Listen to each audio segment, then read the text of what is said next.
Indigo जिसका पूरा business model जो है वो अपने एम्प्लॉयज को गधों की तरह हांकने पर टिका है।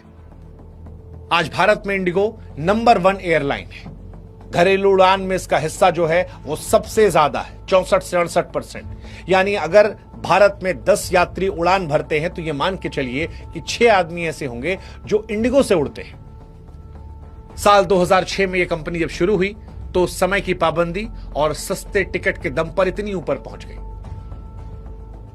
बड़ा सिंपल फॉर्मूला था, एक हवाई जहाज को दिन भर में जितना हो सके उतनी बार उड़ान भरवाओ, बीच में 1 मिनट बेकार न गवाओ, और यही इसका फंडा रहा। नतीजा यह रहा कि जब बाकी कंपनियां घाटे में डूब रही थीं तो इंडिगो मुनाफा कमाती रही।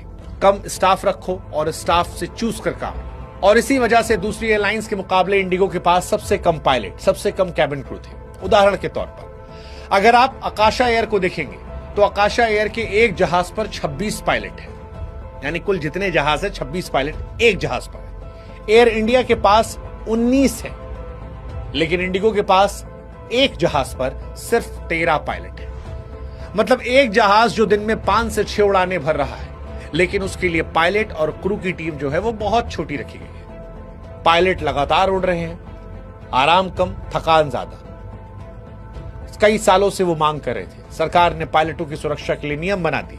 नियम थे, हर 7 दिन में कम से कम 48 घंटे की छुट्टी, रात की ड्यूटी कम करो, हफ्ते में ज्यादा से ज्यादा 2 नाइट लैंडिंग, लंबी उड़ान के बाद ज्यादा आराम मिलेगा। और जैसा कि हमने बताया कि सरकार नहीं चाह रही थी कि सस्ती टिकट के चक्कर में लोगों की जान जोखिम में पड़े, लेकिन इंडिगो ये समझ गया कि अगर ये नियम मान लिए गए तो इतने कम पायलटों से काम नहीं चलेगा। अब इंडिगो के पास 2 ऑप्शन था, एक ज्यादा पायलट रखो, भर्ती बढ़ाओ, उसमें नुकसान झेलना पड़ेगा, और दूसरा ब्लैकमेल करो।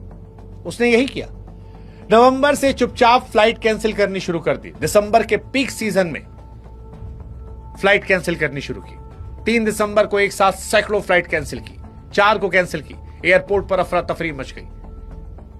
कोई दूसरी एयरलाइन स्लॉट ले नहीं सकती थी क्योंकि इंडिगो के सबसे ज्यादा स्लॉट ब्लॉक थे, और सीईओ की तरफ से कहा गया हम क्रू शॉर्टेज फेस कर रहे हैं। हकीकत यह है कि यह क्रू शॉर्टेज नहीं था, ये कोशिश जानबूझकर पैदा की गई ताकि नियमों को बदला जाए। और यह हैरान करता है कि एक कंपनी ने भारत सरकार के घुटने टिकवा दिए।